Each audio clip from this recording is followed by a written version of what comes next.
La vendeuse a secrètement enlevé l'étiquette, avec l'intention de vendre cette robe de l'année dernière comme neuve à cette jeune fille à l'air stupide. Mais cette dernière connaissait très bien toutes les marques de mode. Elle a tout de suite compris qu'il s'agissait d'une fausse robe.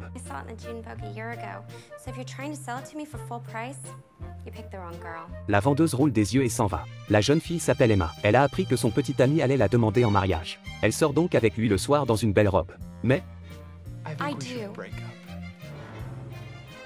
Emma a compris que son petit ami ne la demandait pas en mariage. Et la raison était qu'il allait devenir député et qu'il avait besoin d'épouser une célébrité. Emma a fondu en larmes dans le restaurant. Emma a été dévastée par cette rupture soudaine.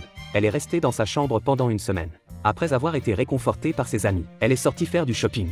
Emma a lu dans un magazine les fiançailles du frère de son ex-petite amie. Cette femme était étudiante à la faculté de droit de Yale. Emma a tout de suite compris. C'est le genre de fille que son ex-petite amie voulait épouser. Elle a donc décidé d'entrer à la faculté de droit de Harvard, où son ex-petite amie étudiait. La famille pense que c'est une mauvaise idée. Ils pensaient que les études de droit étaient ennuyeuses et sérieuses. Et Emma était tout sauf cela. Mais pour récupérer son ex-petite amie, Emma a décidé de tenter sa chance. Elle est déjà entrée à Harvard avec des notes parfaites.